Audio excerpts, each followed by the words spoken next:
Hey, I was a student at Central High School, Philadelphia, from the years 1983 to 1987.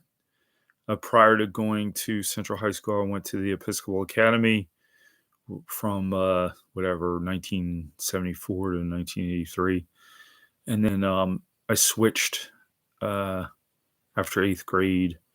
A lot of reasons.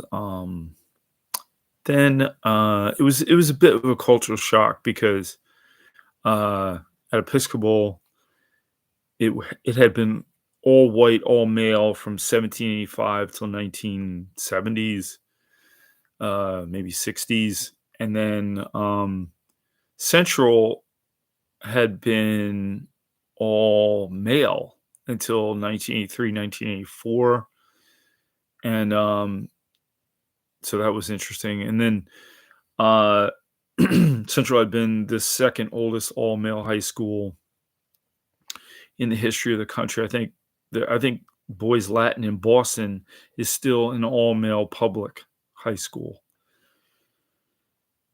I forgot. I don't even remember who the president or the head of Central was. My freshman year, Dr. Pavel came in, and Dr. Sheldon Pavel, and I had about 4 interactions with him. Again, like, at Episcopal, there were maybe 96 students in my class, and at Central, I think there was, like, 1,000 at first, and then, when I graduated, there were, like, 396. I had I would say every interaction that I had with Dr. Pavel was awful.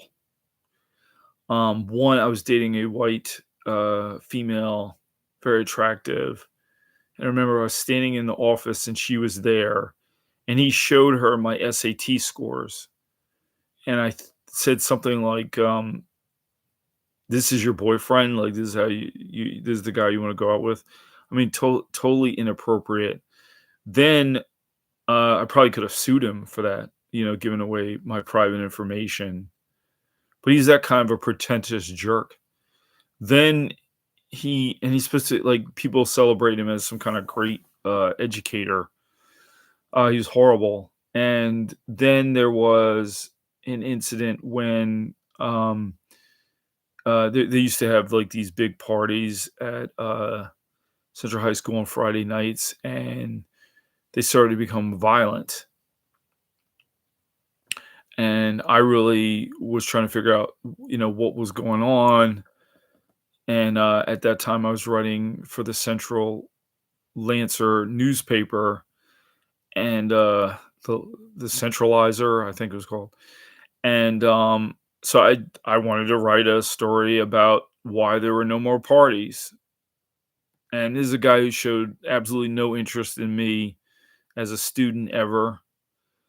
He called me down to his office, Dr. Pavel, and he almost like read me the riot act. He wanted to read my article before it was submitted, um, and that was really chilling. Like, that was really my first lesson in free speech. Like, the fact that we don't have free speech, or we don't really. I mean, there's a lot of censorship.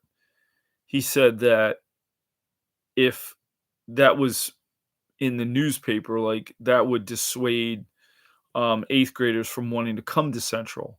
He wasn't so much concerned with the fact that there was violence at the parties as the appearance or the impression that prospective students would have uh, um, about coming, which was to the school. And then the last thing was, it was like a brief interaction, and that was like, when I started at Central High School, I was like 5 feet tall and about 100 pounds. And then when I graduated, I was like 6 feet tall and 170 pounds. And so I thought, well, I don't know, I think it was my senior year. I said, maybe I'll try out for the basketball team because now at least I'm 6 feet tall. and I didn't make it, but he was standing there. He was like, "What? Where have you been all this time?" And you know, just I think I said to him, "Well, I was like really short uh for the first few years I was here." Just a really nasty. He's just a nasty person. I don't. I know he died recently, and people think, or we're saying what a wonderful man he was. Not in my view. He wasn't a wonderful man. And the only good thing about going to Central High School was the diversity, and that because being at the Episcopal Academy, virtually everybody was wealthy and white for the most part, and so it was good to get a sense of diversity and not only ethnically, but I would say also in terms of socioeconomic status. So yeah, that was good to see, and I really got a sense, even though I don't know if I articulated it, that we are really all the same people, and I would hope that someday we treat each other that way. That was it. Yeah, he was a bit of a jerk, to me at least. I think he kind of favored other students. Maybe there were just so many students he really couldn't give attention to too many. So that was different from going to Episcopal.